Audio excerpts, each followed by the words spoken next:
Mr. Roger? All right, we're live. So I'm going to call the policy. Oh, that's that good. Okay, I'm going to call the policy meeting to order. It is 6:03 p.m. on Tuesday, February the 20th, and we're at the central office. So we'll do a roll call. Mr. Mosier? Yeah? Okay. Mr. Kaufman? Here. Me, Mrs. Raymond, I'm here. Mrs. Timmons? Here. Okay, and we also have Mrs. Oden, Mrs. Hohensee, Mrs. Fitzpatrick, Miss Bridge, and Heather Bridge, and Dr. Mosley. And that is it. Okay, so before we get going, I do have a letter from Mr. Mosier that I'd like to read into the record regarding his attendance via phone. The letter is to Board President Dottie Oden and the National Board of Education. It says, "It is with regret that I must tender my resignation from chairmanship of the Policy Committee effective immediately. My present physical condition precludes my personally regular attendance at our meetings, which is accomplished electronically. As you know, I am recovering from surgery associated with my broken hip and edema. My rehabilitation has been lengthy as well as at times painful. It has been most difficult using a walking device, entering and exiting a vehicle, and the weather has not been kind at all. William Mosier." All right. So, Mr. Mosier will be attending via phone. Okay, got the phone stuck in my ear now. Wonderful. Can I just clarify, this is something, somebody asked the legal department down at City Hall about Mr. Mosier not attending meetings, and what has to happen is that we have to have it in the minutes of why he's not attending and why he's only here electronically. So just for clarification and understanding. Okay. All right, so we have a few things on the agenda this evening. I would like to ask if people would be willing to suspend the rules and take things out of order so that our guests can go first and we don't have to keep them here while we talk about other matters. Does anyone have an objection to that? Nope. No. Mr. Mosier, are you all right with that? Yes, I am. Okay, so my understanding, Mrs. Bridge and Miss Bridge, is that you were here to talk about the concussion policy. Yes? Correct. Wonderful. My understanding was that you were instrumental in helping to create a concussion policy. So I think that's wonderful. I really appreciate you coming here. Thank you for having me. Okay. Yeah, I'd like to thank you for getting this moving quickly and not letting it linger. Yeah, I mean, I can speak for myself, but I think the entire board feels like this is something important and that we all, we just feel it's important for our students to have. Did you have something prepared to say? I just wanted to sit in the meeting because it's an important policy to me, and I know personally that I didn't have as much resources going through the school and there weren't as much things readily available to me. So I think passing the policy would be very beneficial to students within the school district. Okay. All right, so shall we have a motion on the policy, or are people comfortable discussing it without a motion? Well, we need a motion to Need a discuss motion? something. All right, can I have a motion, please? Motion to approve JLCJ as presented, or as amended, I guess, with the one Yeah. change. Okay, do I have a second? A second. Thank you, Gloria. Okay, discussion. So, did you have a chance, I have a question if I may. Yes. Did you have a chance to see the Return to Learn protocol? We watched the live video that they streamed. Oh, the whole presentation? Yeah. So you got to hear Director Gingers present that along with Ms. Fitzpatrick? Yes. Okay. Correct. Did we miss anything? It seemed pretty thorough to us, but I'm just curious, as someone who's lived it, still lives it, can you identify anything else that might need to be added? Because this is the opportunity Yeah. we have to do it, unless we have to bring it back at another time. So I was just curious. So the biggest thing is that we fortunately had somebody on our side that was able to bring us through the system, not having a protocol. The biggest thing is that the return to learn should precede the return to play. If they can't be in the classroom, they shouldn't be on the courts or in the fields, or, and that it is something that's followed that the staff and administration and everybody's on the same page, because when Heather was going through it, nobody knew what modifications were legal, what needed to be followed to the T. Fortunately, she had a case manager that was awesome and was able to, and she ended up being on the extreme end of things, having the 2 concussions so close together and having a traumatic brain injury. So she ended up on an IEP, which not every concussion will end up on a Right. 504 and IEP, I get that. But the accommodations will always not necessarily be exactly the same. And nor will those steps be exactly the same. Some may be the 5 days, some may be a whole month. And we're dealing with still 4 years down the road, and she still has a bumpy road going. So not, we're the extreme. Mrs. Fitzpatrick. And I did tell you before, but I wanted to say to the public that we had done a presentation during the workshop day with the nurses, and we went through the protocol with them, and one of the points that we made repeatedly was that every individual is going to be different, and that those ranges of which level they're in will be different for every student. And so, and also because it makes the most sense, the nurses in each school are going to be the co-team leaders. And what we also made clear to them is, and I'm sure if you saw the presentation, the list, that depending on the individual student, the other co-leader could be a case manager, it could be a counselor, if they, whoever they've got a relationship with that can help them, because parents and kids know themselves best, and so they are going to be a big part of the process as far as when they're ready for the next step. But also, we are planning district-wide training, and that will include coaches. And the other piece of that is, I know that there's concern around whether students get back on the athletic field before they're back in the classroom. And in Nashua, they're student athletes, and that is going to be continually made clear throughout reinforcing the protocol with people. Education is definitely key. And, if we can work it into personal development days, and we can help you, we've been getting close to the Brain Injury Association of New Hampshire and the Concussion Awareness Group. So if there's anything that we can do to help bring that forth. Thank you. That's a very generous offer. That's appreciated. Okay. Mrs. Hounsey. Thank you. Could we put under additional resources the URL to return to learn protocol and the URL to return to play protocol? So parents can find that and refer to it, because it's mentioned in the policy, but it's, if parents want more in-depth, and then maybe put in one sentence, like Mrs. Bridges said, return to learn protocol should precede return to play protocol. Just, academics is more important than athletics, not that we're trying to downgrade them, but, there should be a priority. If you're not ready to learn, you're certainly not ready to play and risk another injury. Do you have a suggestion where that might go?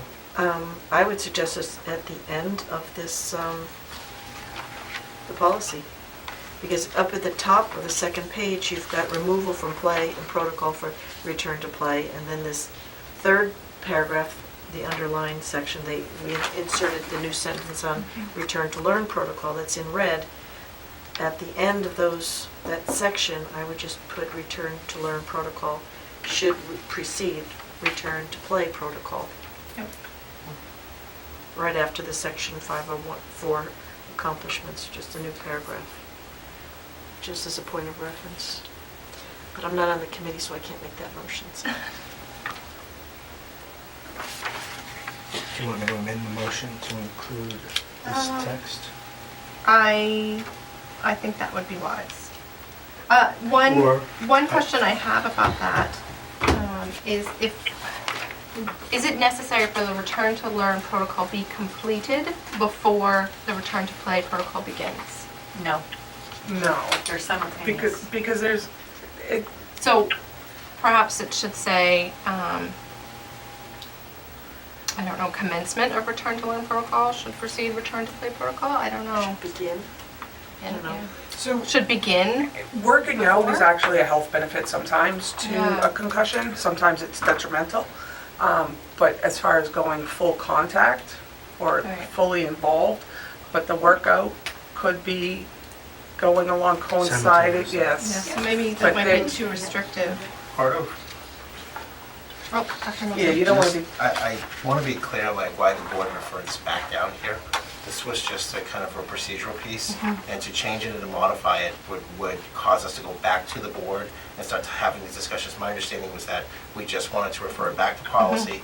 This was going to be, we can certainly have a further discussion, more of just a procedural piece than it is to say one policy precedes another. Couple things. This is a policy that applies to everyone. So it's not one policy is precedent over the other one. I would defer to the way that I read this is that there's a procedure for, this policy is for everyone, not just athletes. And then there's another policy that is germane to athletes. So I'm not sure if it's necessary to have one precede the other. That would be my call on that. Mr. Kaufman. Thank you. The one that we're looking at, JLCJ, where this one sentence was added, is for the student athlete. Right. It's not a separate, I thought we were going to develop a one or two sentence policy to deal with the return to learning. So I'm surprised that they did get piggybacked. We had a way to piggyback it, but I'm concerned that parents may not know that it's buried in here. Mrs. Fitzpatrick. Okay, the reason it was put in here is because at the time, Mr. Mosher and I spoke on the phone, and as chair, he had said, I don't see your need to create a new policy, you should embed it in the current policy. Okay. So I just want to make clear that's why it was put here, Okay. okay? I will say that I agree with Mr. Kaufman. My note to myself was, the only issue I have with it is that it's quote buried in the student athlete policy. Because again, I'm concerned that it doesn't, when we were discussing this as a larger group, our issue was how will people who aren't student athletes know about this return to learn protocols if it isn't mentioned somewhere that they could easily find. So I don't know that this solves that. If you would like, I could take it back and actually collaborate with Ms. Gingras and work on a separate language that's specific to the return to learn protocol, because she really is the expert. I mean, I think, Mr. Mosher, did you have something to say? Not at the moment. Okay. Mr. I Kaufman? appreciate Ms. Fitzpatrick's suggestion and would definitely encourage and support that. Yeah. I happen to agree with Mr. Kaufman here. I think, I like very much that it is in here because I think it's an important thing to include in here. But I do not think that it meets the request, which was to have one that was specifically for students who are not athletes. And even if it's just that line, you know, a whole, just one line.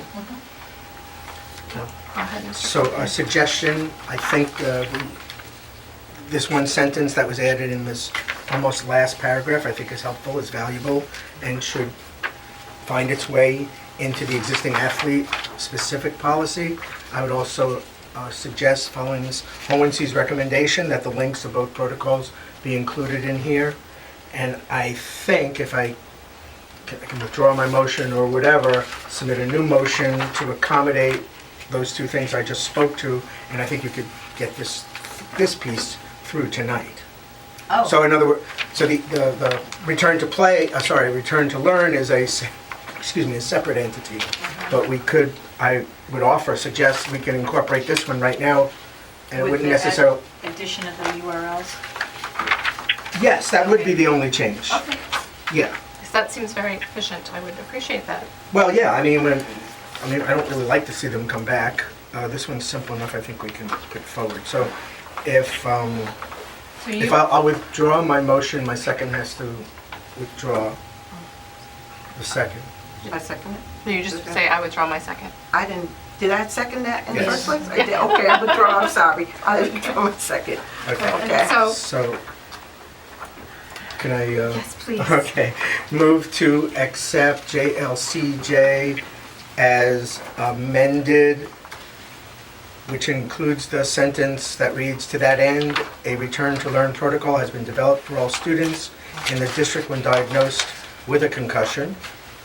That's one change. The second change would be under additional resources to add links to the return to play protocol and the return to learn protocol. And I second that. Thank you. Great. So,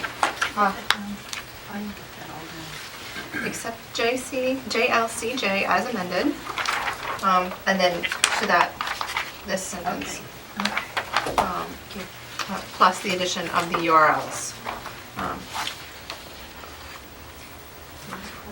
Yes, please. So when I bring forward another policy that's specifically to return to learn, do you want the URL, like the URLs to, for both to be on that one as well? Yes, Okay, all right, okay. Cover our bases. Okay. So are we You need ready? to vote. Call, Oh, okay, sorry. let's call Mr. Mosier. Okay, Mr. Kaufman? Yes, I'm a yes. Mrs. Timmons? Yes, it's only, Oh, it's only 3. just, yeah. so it'd be Okay. 3-0. Oh, that's right, Mr. Mosier was not present for the last meeting. That's why I'm confused. Okay. So it passes, hooray. Thank you very much. Thank you for coming. If there's anything we can do to help with the next process. Okay. Thank you. Please reach Good out. to see you again. Good luck. Thank Get in, you. pick the school you want. Yes.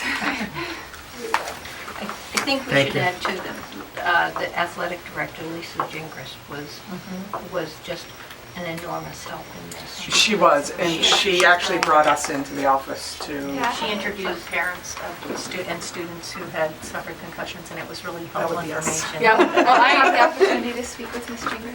yeah, thank you so much. Yeah, Really, I thank you. appreciate all the Thank you. effort you've put in. Thank you. Thank you for having us as well. All right. You're welcome. Have a Good nice luck with the evening. rest of your meeting. Maybe we'll Thank see you at you. graduation. Yes, we will. we hope so. Thank Thank you. you. Okay, We want- now back to the agenda as normal. So our second now item of business is policy BEA, which is to amend our regular board meetings policy. Would anyone like to make a motion?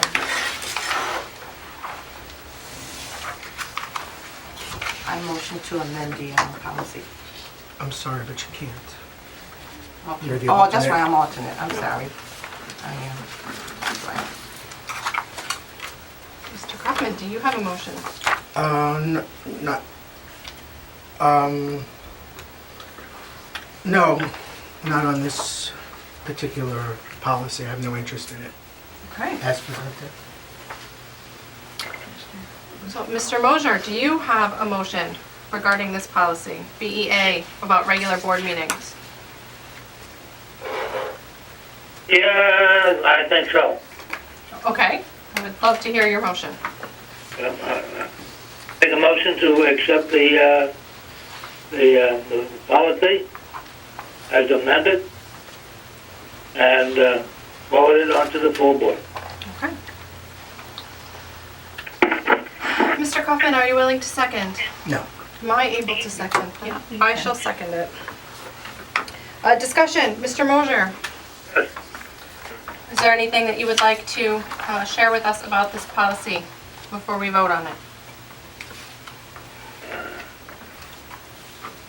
No.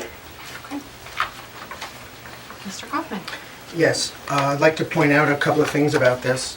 I think there needs to be some exceptions considered if we go forward with this proposal, and I have several to discuss. The first one is presentations. If you recall what the board meeting agendas typically look like, one of the first things we do are presentations. Sometimes it may be a visitor, it may be someone within the district who has a presentation. those are of undetermined length. They could be anywhere from 10 minutes to 45 minutes, and some of them have gone quite longer. So if we're going to impose upon ourselves this shortened meeting idea, I believe we should consider allowing to not count the minutes that were consumed at the meeting by presentations. And if you can understand and accept that logic, the same would hold true for public comment. You haven't seen it yet, but I can remember times of public comment an hour and a half. We've seen that at the board. And then you have to account for both public comment periods. And then the third one is the non-public session. We have non-public sessions and also of an undetermined length. And then finally, those meetings where we have a session with council. We never know how long that's going to take either. And we are in session for all that. And if we're going to count minutes, then I would make the case that we need to subtract the minutes surrounding presentations, public comment periods, the non-public session, and any time we spend with council. And my last comment is sort of like a question.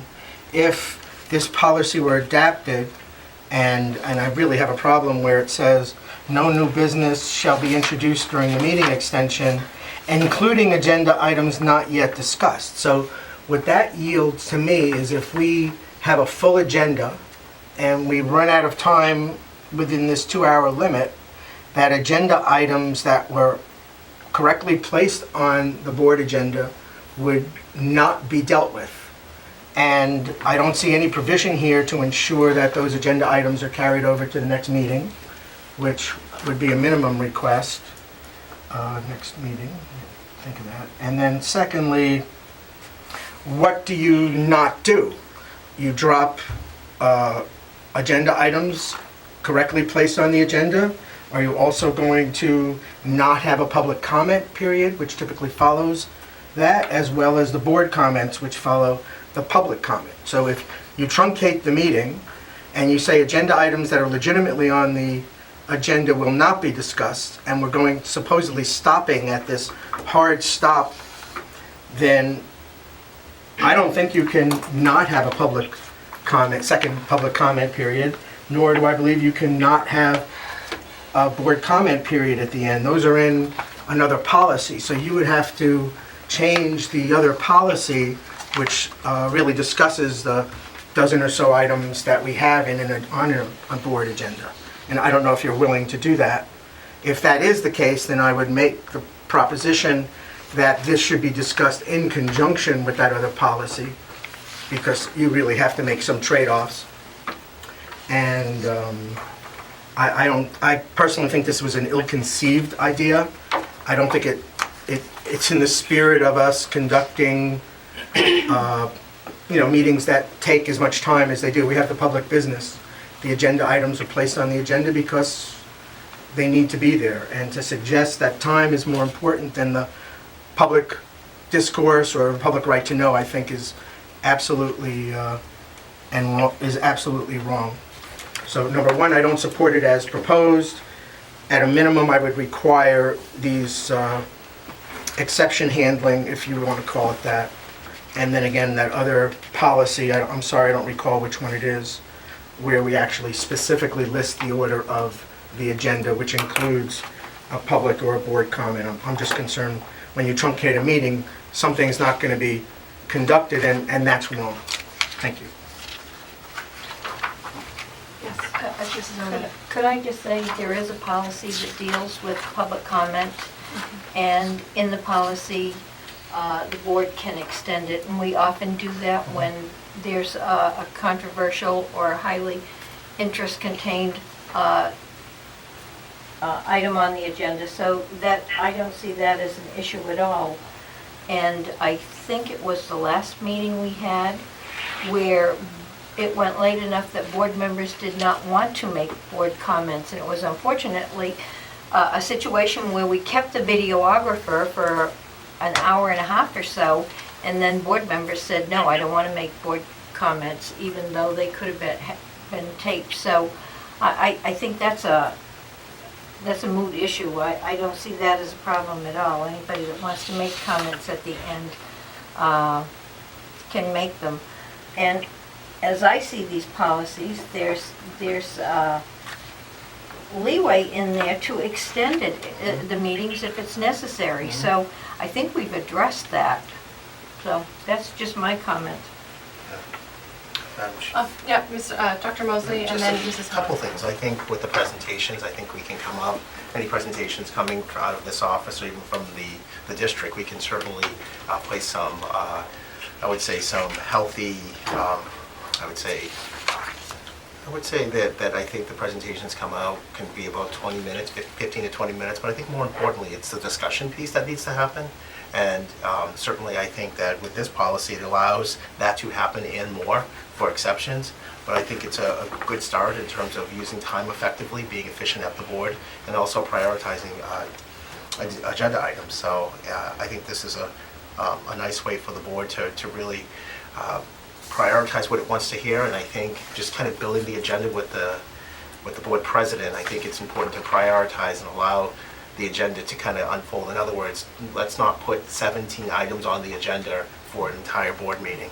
I think it's tough for people to kind of keep focused and make critical decisions at 10:30 at night. And I think it's something that the board should consider. Thank you, Dr. Mosley. Mrs. Howensey? Thank you. I think last time we had a board meeting, we had an hour and a half, and we talked in non-public. People had anticipated continuing with the meeting because they didn't know it was going to be an hour and a half. So things do change. If we have a 15 to 20-minute presentation, what about questions about the presentation? I mean, that's the whole point of the presentation. And I just don't like shortcutting the board because I think our deliberations are important. I think it's important that we're respectful of each other. Some may find one section of the agenda essential, some may find another one particularly important to them and their constituents. So I would prefer, if you are going to put this forward, instead of a 2/3 vote, make it a unanimous consent. You know, why are we alienating board members? Why aren't we working together to have peace? So if everybody agrees, then certainly nobody's going to go home miffed, and I think that's what everybody agreed last time, that we didn't want to have board member comments. We had been an hour and a half into non-public when we thought it was going to be 15 or 20 minutes. And we all left on the same page. So I just don't want this to become a them against us type of thing, and I think that would be critical for me to support any change. Mrs. Fitzpatrick? I have a clarification question. So when you said a unanimous vote, what you're suggesting is that the additional 30-minute extension would require a unanimous vote? Yes. So if it wasn't unanimous, what does that mean? That we don't shut down the meeting. So you're not The having... opposite. What you You're said. not having some people say, That's why I'm- we're going to shut it down because we don't want to discuss somebody else's new business, so let's just shut it down.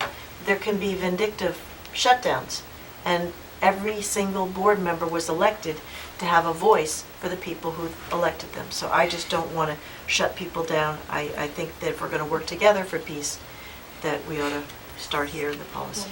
So for clarification, the policy that is proposed says that the meeting will end, and then there needs to be a vote to continue the meeting. Right. And you were proposing To reverse to that. reverse it so that we would, the meeting will not end until we have a unanimous vote to end it, which is Correct. what we have now, sort of. Well, we Yeah, don't well, do we that. don't. We just continue. Right, and then when we're ready to end, someone makes a motion to adjourn, and then people vote on it. Right. And that has to pass by 2/3, I believe, if I might have to look it up. Probably, but we usually don't leave anybody on the sidelines. Everybody is pretty much in agreement. I've never found that a contentious part of the meeting, and I would just like this totally reworked and to come back so that it's not contentious. Thank you, Mrs. Halsey. Mrs. Timmons? I just want to agree with your comment, Mrs. Olin. One is that we do have a set time for the meeting, and if the meeting is from 6:30 to 8:30, it should be from 6:30 to 8:30. It starts at 7. Well, I'm The board just using a meetings. hypothetical. Well, I mean, I don't want to confuse the Okay. public, I'm sorry. Excuse me, Words Mr. at Coffin. 7, sorry. Okay, if the meeting is from 7, and we have a 2-hour agenda from 7 to 9, it should be from 7 to 9. and that's what our public expect. But when you go to a meeting that's past the time, you lose your audience. You really do. People say, I couldn't stay up long enough to watch that, or it go on and on and on. You really lose your public. And what they do is they fast forward to the exchanges, so to speak, on the YouTube and that sort of thing, just to get past that long verbiage. So it's not really doing our public any what's the justice. Thank you. It's not doing our public any justice. We have a meeting, and I've been in a lot of meetings. They go from a certain time to a certain time, and they end at that time. The agenda is set for that. So even though you have an agenda and you have comments, with respect, you just don't keep going on and on past the time. Your comment is your comment, and that's the end of it. And this is the only board that I ever been on that went 3 hours or 4 hours or 2.5 hours past the time. So I like the fact that Ms. Odom, her time here is just sufficient. We don't need to go past an hour and a half on any type of meeting. If we do, we should just say, well, we're going to do the agenda, the rest of the agenda later than necessary. But I think we need time limits. It's not because we want to stop anybody from being vocal, but we still need to have some type of control of our board meetings. And right now, we really don't have any control. We just don't. So that's our concern. And my constituents are saying, your board meetings are just simply too long. I cannot stay up till 11 o'clock. So you might think it's valid. A lot of people do not. All right, thank you, Mrs. Timmons. Mr. Mosier, you haven't spoken yet. Did you have a comment at this time? Yes.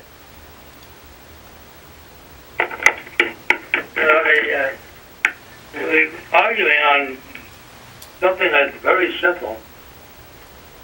And we do have a problem with running overtime when we are having conversations. And I think we have to be careful about that, because like you said, somebody mentioned that when you run over like that, you lose your audience. And they start those, spewing off again. And we lose the credibility of what we're doing and what we're attempting to do. And if we limit the amount of time, there's nothing wrong with that. Because,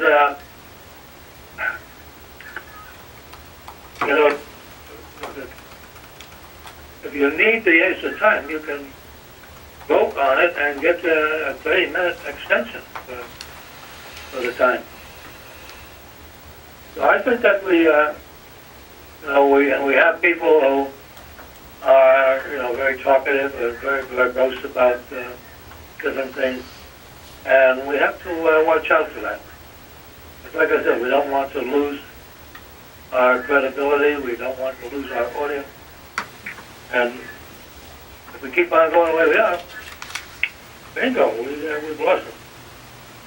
Thank you. Thank you, Mr. Mosier. So Mrs. Oden, and then back to Mr. Coffin, and then I'll have something to say. I want to make 2 points. I have had, especially teachers say to me, I had to leave. It was just going on too long. So I think that, for me, that's a concern. They are interested enough to come to the meeting and leave, even when some of them have told me they wanted to make a public comment. But I think Mrs. Ho-Hensey's idea of a unanimous vote is against how we run our meetings with Robert's rules. Most things in Robert's rules are voted on by a majority. It has to have a majority support to pass. There are a couple of things that need 2/3 votes under Robert's rules. And to think, hopefully we'll have a board of 9, that one person could control the rest of the board, I just think that's wrong. It's kind of like the tail wagging the dog. I don't think that's appropriate. I don't think it's a good way to function, and I certainly would vote against it. Thank you. Mr. Kaufman? Thank you. So to Mrs. Oden's point, as you said, most of the votes in Robert's rules are majority. So I don't, if you're going to put in a requirement for a vote from membership, I mean, I kind of like Ms. Hohensy's idea, but I would, the unanimous to 2/3 is really not that much different. Given what you just said about majority vote, why would you support changing 2/3 to majority? Me? Yes. Personally, no. You spoke to that. I support the majority. No. That's what my question is. Would you support majority instead of 2/3 That you need a majority vote to to continue the meeting? continue? Yes. Okay, so you would recommend a change in the text that's on the page? Oh, No, no, you don't. Well, that's what my question okay. is. Second paragraph. 2/3 to continue the meeting. No, oh, it says to lengthen the meeting time by 30-minute increments. To call that vote, whether we're going to vote on that, is a majority vote. But then to actually extend it, once we have called that vote, it is a 2/3. I think that's fair. That's fair. Again, on my question, is it 2/3 or is it majority? I'm asking for a majority to continue the meeting. If we have a majority to vote, then why not use a majority to continue it? It's an easier bar to get. Why make it difficult? Because it has to do with time. And people's time is worth something. Okay, if I may It's very continue. valuable. Time is money. I'm losing a lot of it. Mrs. Timmons? Okay, so I would like to see an assurance that any agenda items that are somehow truncated will be brought forth at the next scheduled board meeting, and they will be at the front of the list, now that they were excluded at a previous meeting. So are you requesting, just for clarification here, are you requesting that items that were, you're saying truncated, so are you referring to items that were discussed but not resolved to an individual member's satisfaction? Or are you referring to items that we had not gotten to on the agenda? The way I understand this is that we would finish discussion of something, and then we would conclude at a good break point, I'll just call it that. So to specifically try to answer you, including agenda items not yet discussed. So I'm referring to the language that's in the policy. So you would and I'm like- asking, yes, I'm asking that the items that were somehow not yet discussed be brought forward to the next board Brought over. meeting at wherever they are as the first ones in the queue. Because that's only fair. If we couldn't get to them at a previous meeting and we ran out of time, then clearly those items were legitimately put on that agenda. They should be heard first, just like we're going to do tomorrow night at the budget meeting. We ran out of time on Dr. McKinney's presentation on the curriculum stuff, and we will hear his continuation. We'll start up with him tomorrow. So this is just consistent in showing respect for the items that weren't discussed. I take your point. Dr. Mosley, did you have a comment? I did, I just should respond to that. I think a nice word would be prioritized, Yeah. because there are certain things that just come up within a 2-week period that will definitely truncate other agenda items that we didn't get to. So that would be up to the board chair and the clerk to do that. So certainly that could happen. In this case with Dr. McKinney, he probably has a couple more items to go forth, but we don't know if, something can come up with Mr. Fahrenkopf that he may need to go first or something like that. So I don't want to, I think there's a lot of flexibility and common sense that the board chair and the secretary can have in terms of prioritizing the next meeting. I think we just want to be careful about what's on the table here. If this policy is approved as is, at 9 o'clock the meeting ends, unless there's a vote taken. That's all.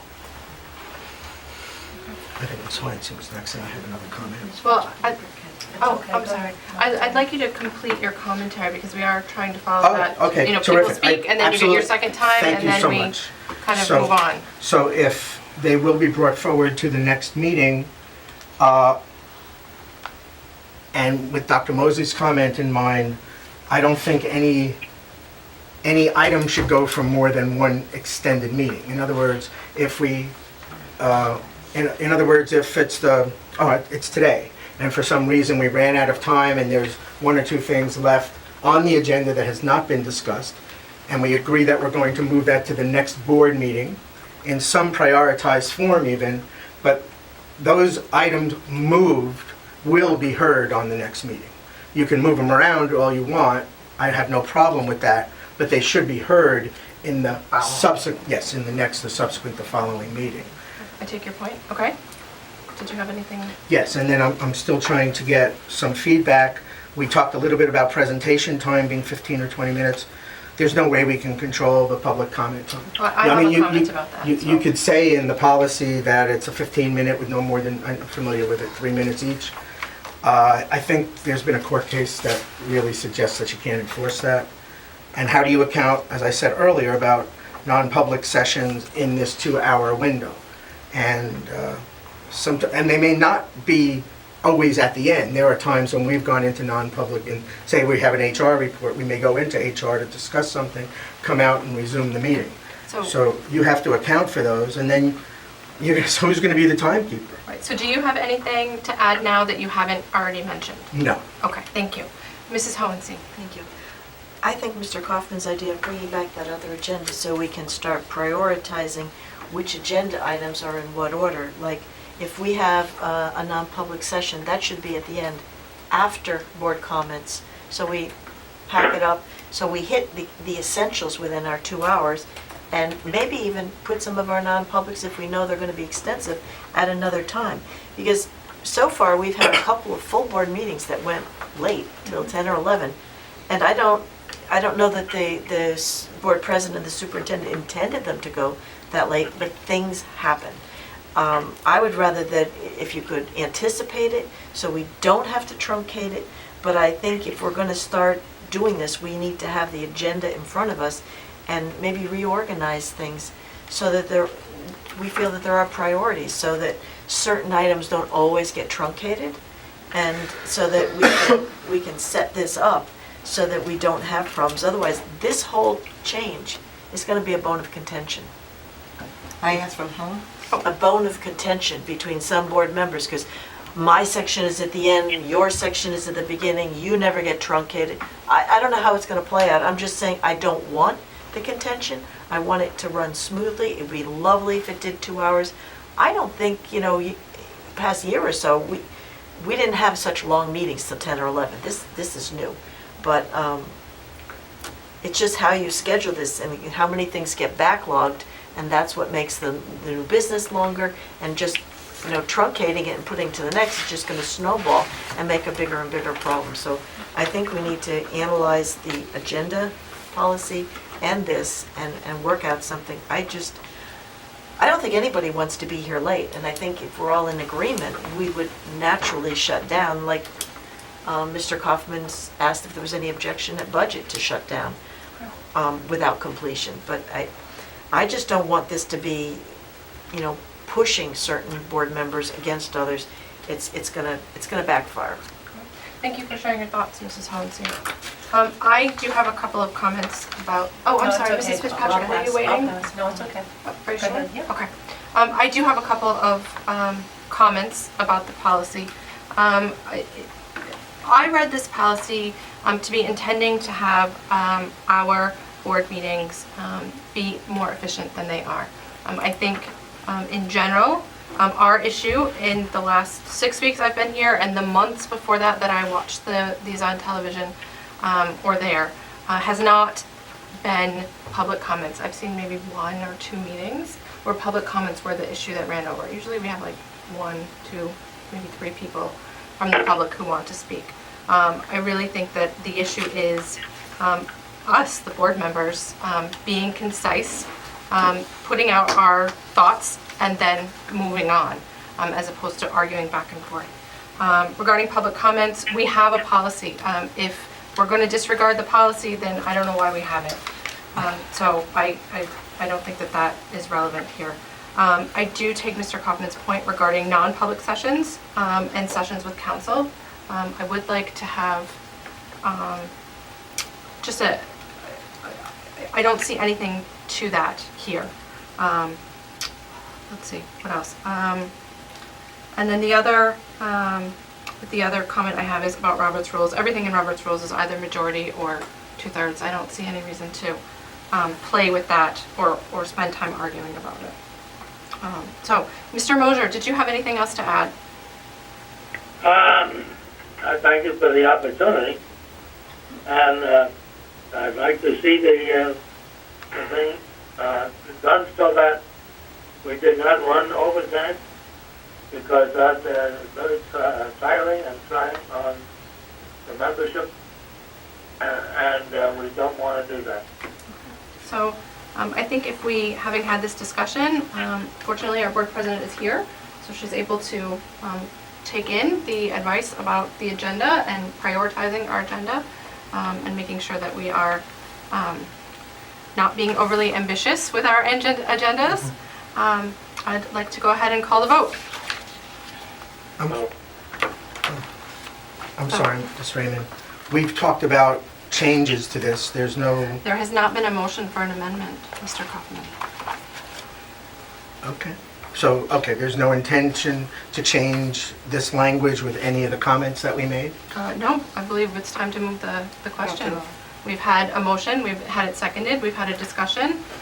No one has made any motions for amendments, so the next logical thing is to go ahead and take the vote. You know, typically, excuse me, but what we've done is when we've shared these kinds of comments, as we did with the other policy, we've kind of incorporated the changes as we went.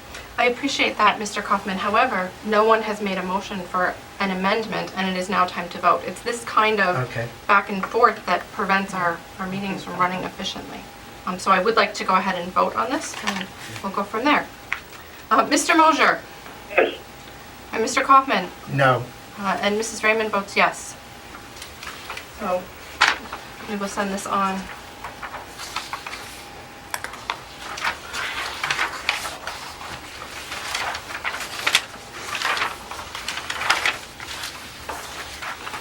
So, the next item on our agenda is policy number BDE, which is committees and delegates, regarding some changes to the language.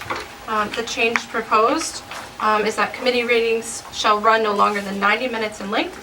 5 minutes prior to the conclusion, committee members may make the determination to lengthen the meeting by 30 minutes with a majority vote to conclude a specific topic being discussed. The 30-minute extension shall require a 2/3 vote. No new business. It's essentially a mirror of what we had just discussed, only for the committees. Does anyone have a motion? A motion to accept the, I'm sorry. oh, I'm We're sorry, not I gonna- can't do it. I keep forgetting. Sorry. So, Mr. Mosier, do you have a motion? Yes, move to accept the policy as written. I'll second it. Discussion. Mr. Mosier, do you have something to say that has not been said about time limits in our previous discussion? I understand that this is a second policy, but it is exactly the same. I don't want to have the same conversation twice. No, the only thing I would say is we have to limit the amount of time. Mrs. Hohenstein's hand was up first. I'm trying to understand this, and this is in both policies, so I apologize for not getting it sooner.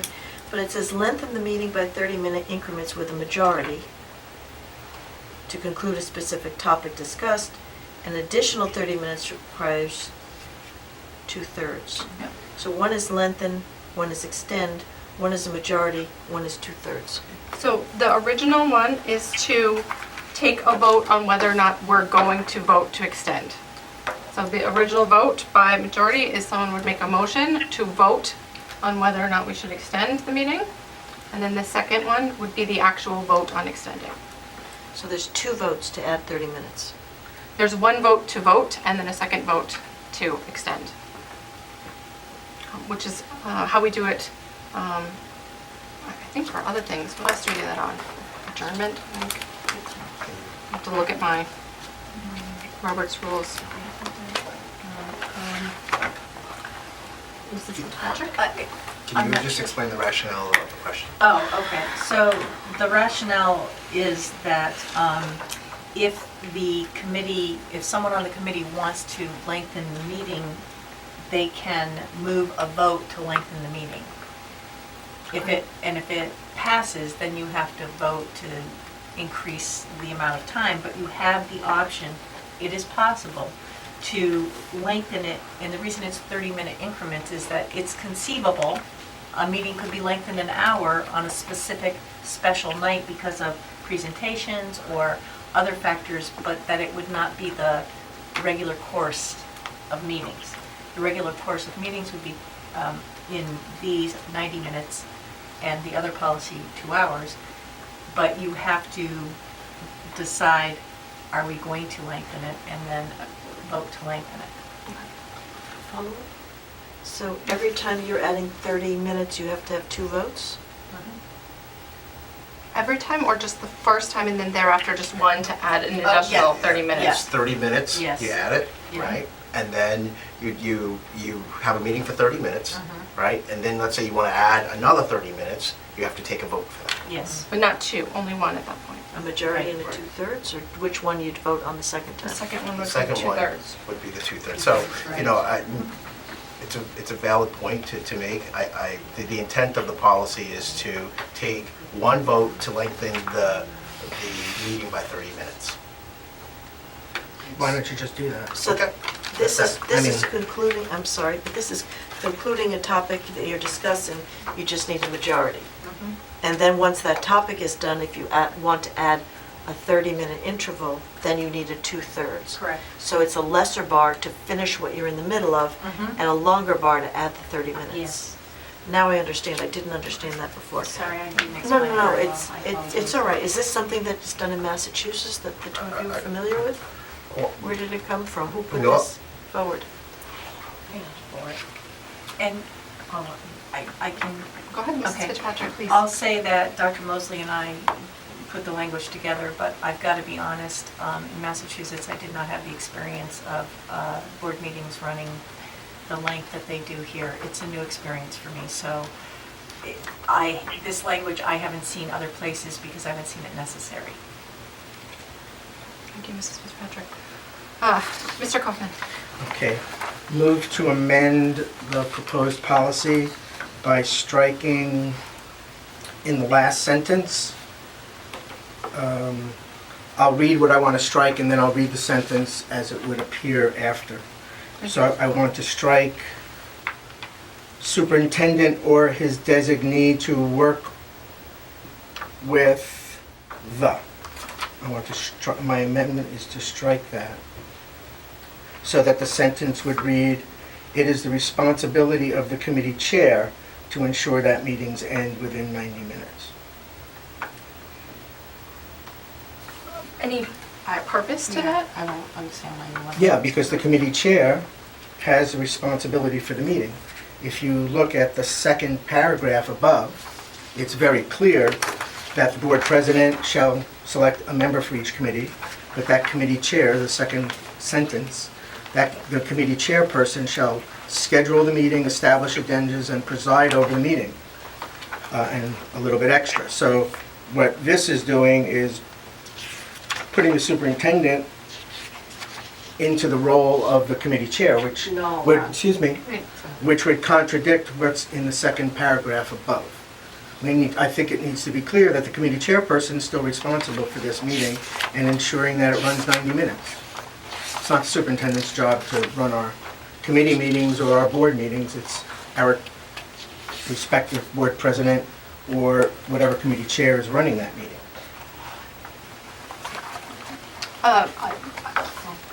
Do you mind if I take Dr. Mosley? As The way that I read, superintendent? the way that I read that last sentence is the responsibility of the superintendent or his or her designee to work with the committee chair to ensure the meeting ends within 90 minutes. That does not necessarily mean the superintendent or his or her designee is, the superintendent or the designee isn't responsible for ending the meeting. I think it's imperative when we talk about collaboration that there's a sense of partnership where, for instance, the meeting may need to end because people need to go home and take care of their families. We've had meetings where we've had situations where people couldn't present or give a presentation because the meetings were too long. The superintendent's designee, in this case Donna, would be the person that would go to the chair and say, listen, I don't think we're going to be able to have this presentation go beyond 8 o'clock because of reasons that are happening internally within the district. So yes, the chair runs the meeting, but the designee, in this case Donna, serves as the point person within the district to work with other district employees to present information to these committees. So I think it's a partnership. It's not anyone trying to dictate what time the meeting ends. Mrs. Timmons? Dr. Mosley just took everything I was about to say out of my mouth. I also read it that saying what he did is responsibility of the superintendent or his or her designee to work with. The word with is the operative word here, the committee chair. So I don't see anything wrong with that sentence. I think that's collaboration. I think that's a good thing to have. We should work together collaboratively, and I agree with Dr. Mosley 100% there. But thank you for saying what you did, because we actually took it first out of the mouth. Okay. All right, has anyone who has not spoken have something that they would like to say? Mrs. Oden? I would just like to say there's no second for this motion. Thank you, Mrs. Oden. And then, Mr. Kaufman? Thank you. So just for the record, since obvious, whatever I propose will not be incorporated, it sure feels that way. I would like to make a note that I would recommend when we get to the board, and I will make motions at that time, to request, if we are going to go through a policy where the committee meetings will be 90 minutes, I will make a proposal that committee meetings meet every 2 weeks to make up a little bit of the lost time and actually give us a little bit more. That board policy referrals are heard within 3 months of being referred by the board. So are you And the making this chair- proposal now, or are No, I'm you making telling a us what statement. you're going to do? I'm making a statement. Okay. And that the chair will publish and maintain a backlist of, any policies or agenda items in the queue. It's more for policy, but it refers to agendas as well. That's all I have to say. Thank you. Okay, thank you for sharing your thoughts. Mrs. Hohensee, you had your hand up. Well, thank you. I was going to also suggest that we need to have the 2 meetings a month at the discretion of the chair when there is a backlog.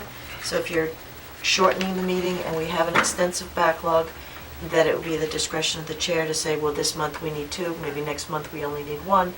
And last time you passed this, even though the superintendent said that we're going to prioritize something in the things that were truncated, there's nothing in policy to substantiate that. So, I don't know, I mean, I guess I'll have to do this at the full board too, because I'm not on the committee. But I think the fallout from both of these policies has to be taken into account in policy. Thank you, Mrs. Hohensee. I will say that, again, I think a large part of our issue with timeliness is being concise. It is speaking to the matter at hand, and it is being respectful of each other and not necessarily throwing in personal opinions when discussing things. So that's really all I have to say. Mr. Mosier, did you have anything else to add before we vote? No, I have nothing else to add. Okay. So, Mr. Mosier, what say you on your motion to adopt policy BDE, committees and delegates, as indicated here in the red? Run that by me again? Okay, so you had made a motion to adopt the revised BDE policy on committee and delegates. What is your vote on your motion? Yes. Okay. Mr. Kaufman? No. All right, and Mrs. Raymond is a yes. So we will send this one off to the main board.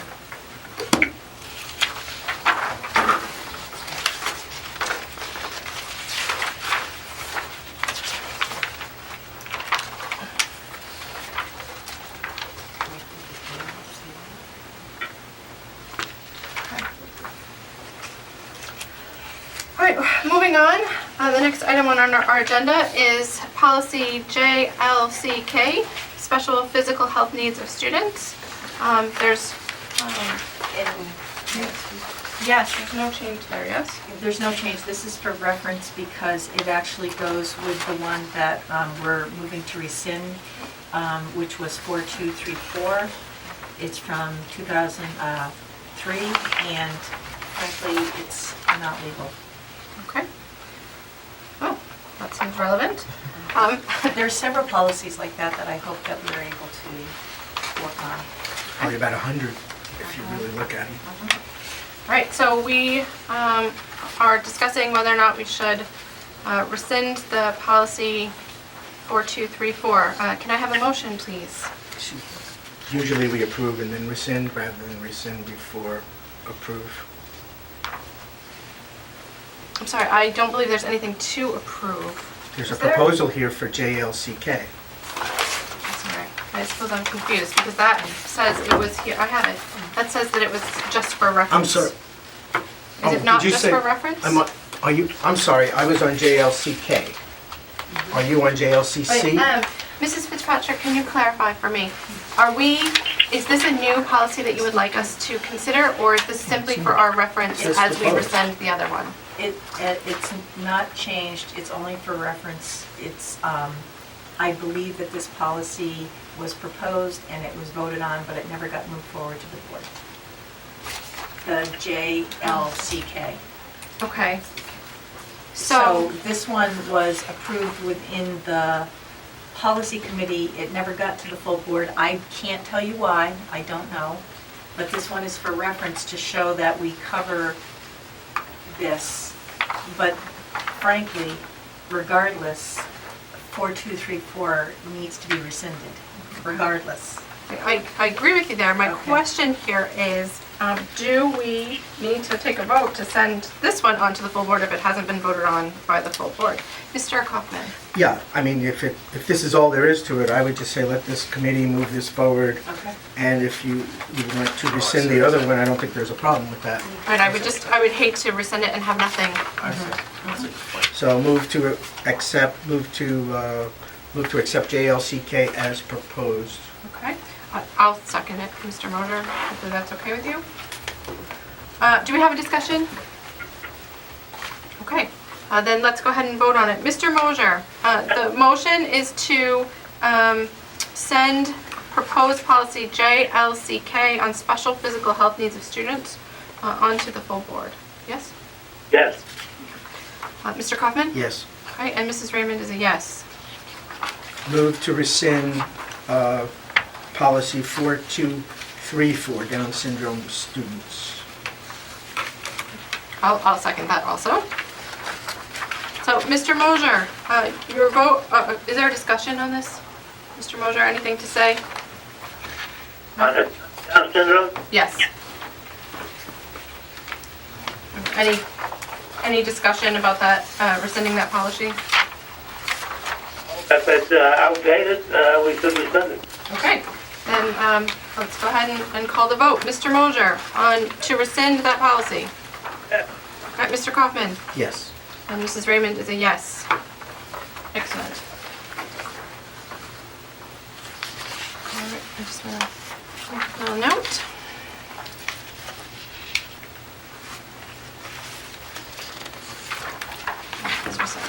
Okay, moving right along. The next item is policy JLCC, formerly policy 4230. It appears that there are no changes to this policy and we're simply voting on renaming it. Yes. And I do want to let you know that I sent it forward to the nurse leader, and she sent it out to all the other nurses to review it, and it came back to me saying it's perfect the way it is, it doesn't need to be changed. There's no updates necessary. So I did check it through the nurses before it got brought forward. Thank you, Mrs. Fitzpatrick. I appreciate you anticipating our question. Okay. Move to accept JLCC as presented. Okay. I'll second that. Any discussion? Oh, Mrs. Hohensee. I just have, it's almost inconsequential, but it says update the NHSBA format. I think this is a national format.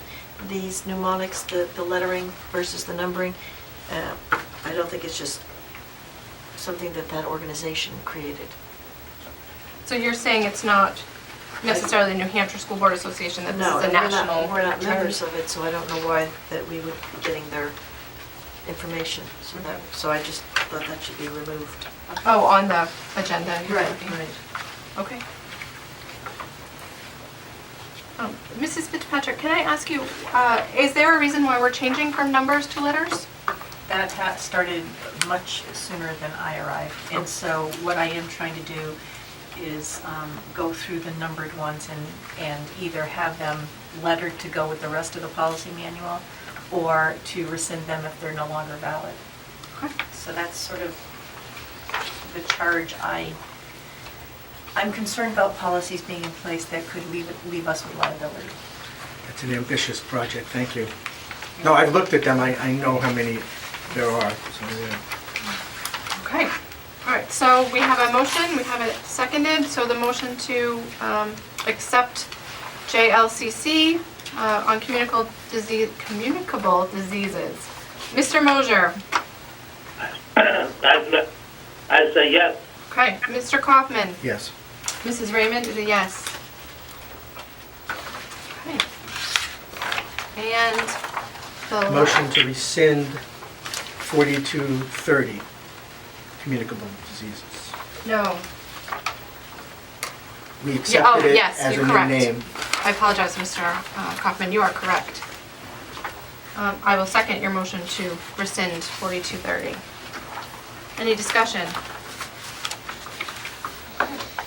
Mr. Mosher, how do you vote on rescinding 4230, the Yes. old policy? Okay. Mr. Kaufman? Yes. And Mrs. Raymond is a yes. Okay, and the last item is regarding policy 3221, where we're being asked to rescind the policy on cancellation or alteration of the length of the school day. Would anyone like to make a motion on that? For the purpose of discussion, yes, Thank you, Mr. Kaufman, I appreciate that. I will second it. if I may. Yes, please do. So when I saw this, it seemed to me that it was something that we were currently doing. It was consistent with what we've just done in the last couple of weeks. I thought we should keep this policy, and in fact, and I will propose an amendment. I move to amend this policy in the event of the need to, I have it written down, Mrs. Oden, I'll be able to give it to you. In the event of the need to extend the school day for reasons such as making up snow days, the superintendent shall consult with the Board of Ed before implementing any semester length changes.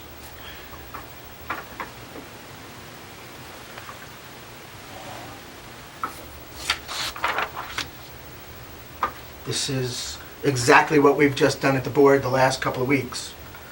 So, I Read it, don't, I'm sure, I'm sorry. Just want to make sure I am clear. Event of the need to-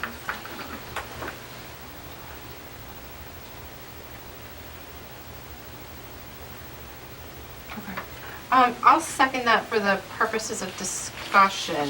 Thank you. I have questions about this. Is there a reason why we are rescinding this policy? Or proposing to rescind it? I'll let Dr. I think Mosley- there's a couple of flaws in there. Okay. The cancellation of school starts at 1 a.m. Yeah. So if you want to get calls from me at 1 a.m., I'd be more than happy to call people at 1 a.m. and start that whole process. I think this process was dated in, 1983? Correct. Yeah, it's very old. So there is a series of conversations that happen at 1 a.m. and they don't stop until around 5 o'clock. That's talking with DPW, that is watching the weather, that is talking with our local weather personnel, and then finally, based on all the feedback that I get, and contacting other superintendents district in the vicinity, there is a consensus of where the school district is ready to open or delay. Part of my notification of all employees and the board is through the one call, and certainly, we have a whole protocol that takes about a half hour. So I don't know if any board member wants to, as much as I like everyone here, if you want to speak to me at 1 a.m. in the morning and I'm calling you constantly for feedback, I don't think that's feasible at all. And this is ultimately a decision that is nothing that I envy anyone to make, but certainly to constantly call the board president over and over again from 1 a.m. to about 4, I think that's exhausting. And you can't just say, oh, call me 1 hour, call me another hour, call me 2 hours from later. It is a constant calling of everyone. The other thing to this is that what is being proposed is already happening. I can't just extend the school day by myself. I mean, everything that we've done so far, even my predecessors, they have gone through a process. They have taken a recommendation, good or bad, like as I've done so far, brought it to the board, and the board has voted yay or nay. That's not going to change. And ultimately, extending the school day does not, that's not in my area of authorization whatsoever. There are 4 contractually bargaining units that need to approve of it. And even if I have the authority to do so, let's say for the sake of discussion, I proclaim that the school day was going to be extended in any way, that's a violation of 4 collective bargaining units, which is against the law, which would end up in a grievance, and it's not valid. So the proposal is, in my, it's unnecessary. Well, I will say I have no desire to be called in the middle of the night. So I'm just going to throw that out there. Mr. Kaufman, I saw you had your hand Thank up. you. I didn't see other hands, so I will start Thank with you. So the title on this page is alteration of the day. So that's calling a 2-hour delay or a 1-hour delay or canceling the day. That's your call, Dr. Moser. There's no disagreement about that. If your concern about this policy is that you might call the president of the Board of Ed, well, let's take out the second paragraph, which is the offending part of this policy. But I think it's a good thing to say out and outright that you do have the authority to cancel school or alter the length of the day in instances of inclement weather or emergencies. That we acknowledge that we want you to do that. And I don't want to take that away from you. I know you're a pincushion or a dartboard. You can never make the right call, and that's why I want to codify that it's on your plate. Okay, so I would, and again, that would require another amendment to strike the entire second paragraph. But I think we should be clear that, I think we should be authorizing you to do that if it doesn't exist somewhere else in policy.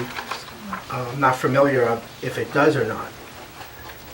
So if I can make a suggestion, if we can unfold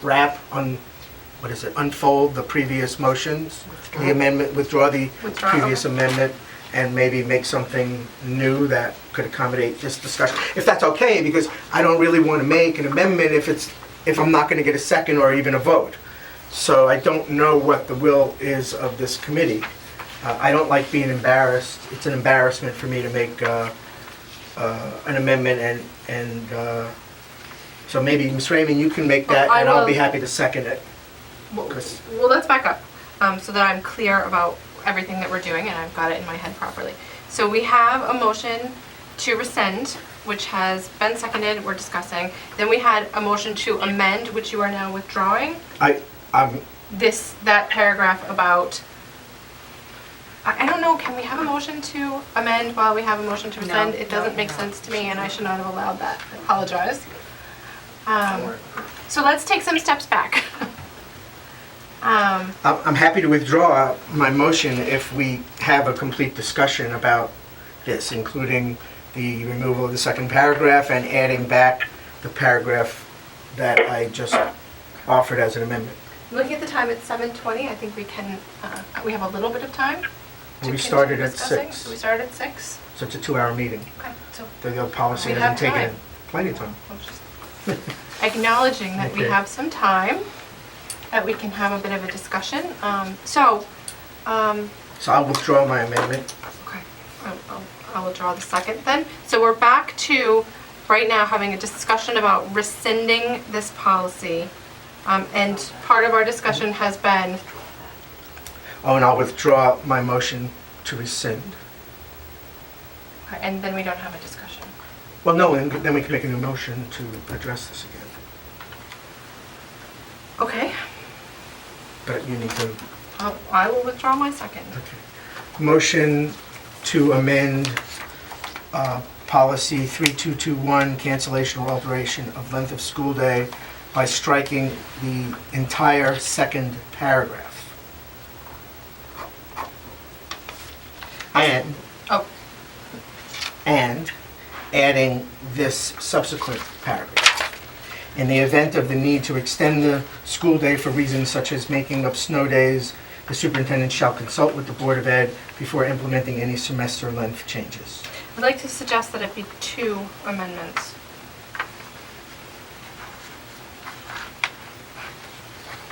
Although, I think we have a point of order problem if we do that, yes? Yeah, because we'd have to do the second one first and then go backwards, so let's not do that. Okay, I'll second it for discussion. Thank you. So my intent was to accommodate Dr. Mosley's desire not to interrupt the board chair in the middle of the night, and accommodate my belief that that Dr. Mosley or superintendent should be overtly authorized to cancel and change the length of a school day. This is or an emergency. This is like a one thing at a time kind of a day, right? You have icy conditions, we're going to change it, we're going to have a delayed opening or whatever. But in the event, the things that we've just dealt with where we're, these snow days and everything, this just puts into policy that which we have just done over the last couple of weeks. So I don't see that there's any problem. It's what we've done. Hopefully we won't have to do again. Thank you, Mr. Kaufman. Mr. Mosier, do you have any comments at this time? Thank you, Mr. Mosier. Does anyone else have anything they'd like to bring up? Mrs. Fitzpatrick? I just want to point out that this was last written in 1983, and that things have changed tremendously, and it's part of the superintendent's job description to make determinations about canceling school or not canceling school. And as Dr. Mosley just said, in a circumstance where they talked about lengthening the day, there's discussions that have to take place with the collective bargaining units that are part of the Nashua School District. I guess my point is, I don't know, we have a lot of policies, and I don't know why we have a policy that's part of somebody's job description and job responsibilities. I would like to see the policy manual be a living document that's usable by the public. And when you have policies in that are sort of moot, it adds to the information in there that really isn't necessary. It's part of his job. Mrs. Hohensee? Thank you. And I respect what Mrs. Fitzpatrick said. It is a 1983 policy. It is in the job description. However, the public doesn't see job descriptions very often. They see handbooks, they see policies. And this is a very contentious policy. Maybe not a policy, this action of lengthening the school day and cancellations. It helps clarify it for the public so they know what we're doing. I mean, this is one of the things that we get a lot of flack, we get a lot of emails. It's just transparency. And I respect that you want to shorten it, and I do too. I just think that there's a need for a little bit of transparency for parents because it is such a contentious issue. And I'm just hoping to have the parents understand in advance, because half the time you're explaining to them, well, this is what has to be done, and the union has to do this. So I think it's helpful to them to see a little bit of what we do behind the scenes. Thank you, Mrs. Hohensee. Move the question? I'd like to speak first, if you don't mind. Well, actually, procedurally, once that's out there, but go ahead. No, certainly. Let's take a vote. Mr. Mosier, how do you vote on Mr. Kaufman's motion to amend this policy on cancellation or alteration of the school day, striking the second paragraph so that it would now read, the superintendent of schools is authorized to cancel school or alter the length of the school day in instances of inclement weather or emergencies, and adding a new sentence stating, in the event of the need to extend the school day For reasons such as making up snow days, the superintendent shall consult with the Board of Ed before implementing any semester length changes. No, I do not, vote. No, okay. Mr. Kaufman? Yes. I'm going to vote no as well. I agree with Mrs. Fitzpatrick's point about purposeful policies. So we are back to where we were, where it is no changes. We still have this 3221 as it was delivered to us this week in our packet. I'm sorry? Oh, I'm sorry, Mr. Moser, did you have something to say? No, except that I disagree with Mr. Kaufman's, changes. Okay, wait, I'm confused. Take a step back. What did you just say? I did not agree with, did not. Okay, okay, Okay. okay. Thank you, Mr. Moser. So at this point, I'm looking for a motion on rescinding this policy 3221. Mr. Moser, would you like to make a motion? do we rescind the policy? Yes, sir. Yes, I move that we rescind the policy. Okay. I will second it. Do we have any further discussion? One thing I would like to say is I do wonder if we have any kind of,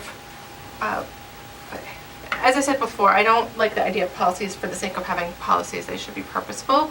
They should meet an existing need. So my question is, as we move forward with this, is there a protocol or a need for protocol at some point regarding the lengthening the school days? I do take Mrs.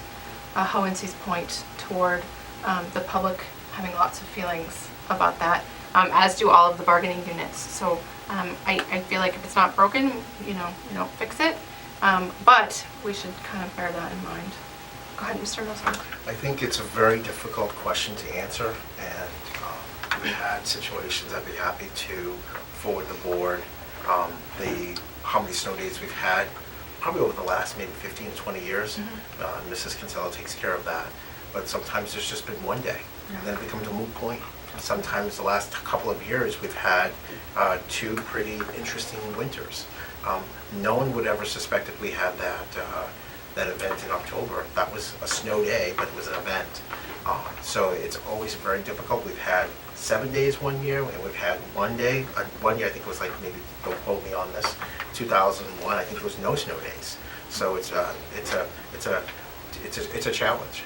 So it all depends on that. You know, the other thing that I've been in communication with the union about, and it just didn't happen this year, but perhaps starting school a little early, maybe a couple of days. Just thinking outside the box, around what that feels like. There's also been discussion, just thinking outside the box, it's not happening, but just to kind of be a little bit proactive. What does it feel like? What does it feel like to add 3 minutes to the day to start the school year? You know, so those are the types of conversations we've had, just to kind of float these ideas in an event that we do have some snow days, we're prepared, and we have some time in the bank. Thank you, Dr. Mosley. Mr. Kaufman, you had your hand? Yes, thanks. I just have a question about future meetings. There's several policies that I submitted and were referred to by the board to this committee back in September that have not been heard in this committee. And I would like to know that those need to be included. I would like to suggest, and Ms. Van Twyver did this, she would keep a list of those policies that are in the, I'll just call them in backlog or in the queue. Yep. And I would ask that we keep that as part of our regular information that we receive from this committee, and that those policies that have been already referred to the committee be heard by this committee. 6 months since September is a long time to have to wait to hear some policies. Actually, there was one policy that was intended to help the new board members before they arrived with information. So that one We'll be a little bit late, but maybe it'll help our newcomer when they come on board. Thank you. Thank you, Mr. Kaufman. Dr. Mosley? I'm just a little confused. Are we done with this policy here, or I thought there was We some, need to call the vote. some discussion? I don't know if there was any discussion on a Q. I apologize. I don't think there's a there was motion. just- It was There was a motion. Just a- Made by Yes, Mr. thank you. Mosher, Thank you, Can I Dr. just- Mosley. Excuse me, I'm sorry. I just can't wait for. Go. I believe that you asked a question to all of us and responded back to it. So, so we're still not done with talking about policy 3221. Is that correct? You are correct. Okay, so why don't we just, it'd be nice to just stick to that and we can get a vote and whatever you decide. Thank you, Dr. Mosley. I just wanted to note Mr. Kaufman's request so that I don't forget it as we take this vote. So I have written it down, I have noted I it. appreciate it. And so let's call the vote on Mr. Mosher's motion about the motion to rescind policy 3221 regarding cancellation or alteration of the length of the school day. Mr. Mosher? Yes. Mr. Kaufman? No. Mrs. Raymond is a yes. Motion carries. Thank you, Mr. Kaufman. So I would like to briefly discuss Mr. Kaufman's request regarding policies in the queue. Is there a list of policies in the queue? Okay. Would it be overly onerous to provide that to us? No. No? Great. I would I'll appreciate ask seeing Ms. that. Kinsella to put it on the next agenda. Thank you. I think we should just keep it as a running part of the agenda. I think last month you actually showed what was coming up this month, so I like that. I think that's helpful. Mr. Mosley, Dr. Mosley. Just clarification, understand that, for instance, this last board meeting we had, and just to understand that there's a level of flexibility and fluidity. That, remember the concussion policy that was brought to the board, and then it was subsequently moved back to the board, and that sometimes happens, and that's why we have that backlog. So certainly it's a list that we've been tracking since our arrival, and there is certainly a backlog of those policies that need to be heard. Thank you. I would appreciate having that on the agenda, even if it's just a 5-minute conversation, so that we can be planful, knowing that we need to be dynamic with these things. Some things come up, like the concussion, that need to be bumped to the beginning of the queue. But I agree with Mr. Kaufman that would be helpful. Mrs. Fitzpatrick, and then Mr. Kaufman again. Okay, and is it okay if I continue to bring forward policies that are outdated, for example, the Johnson's and one? Is it okay if I continue to bring forward these kinds of what I would think are obvious recensions? Yes. Okay. My feeling on this, and perhaps Mr. Kaufman can share if he has a different one, is that the idea of having a list of the items in the queue, including things needing to be updated, is just so that we have, that we're planful and we make sure that our agendas are being used efficiently. Yes? Mr. Kaufman? Yeah, I just, and I can appreciate the flexibility, but I think there should be to some consideration of first in, first out. These rescinding policies, like I said, there's at least 100 of them. I have my own list of them. So I'm very well aware of them, and I think it's nice to be able to chip away at them. And in fact, I could even make the suggestion, if you got 10 or 15 of those in one meeting, you could have a second meeting in 1 month, and then you could knock out a whole bunch of them and not impact the other business that we have, because there's a lot to be done in policy. So I would be in favor of that, just hit them hard all at once, and they can all go away. Thank you, Mr. Kaufman. I appreciate that. So I don't see anything else on our agenda. I don't see any need for a non-public session. So I am looking for a motion to adjourn. Motion to adjourn? I'll second it myself. Mr. Mosher, how do you vote on the motion to adjourn? I vote yes. Thank you. Mr. Kaufman? Yes. Mrs. Raymond is a yes. We are adjourned.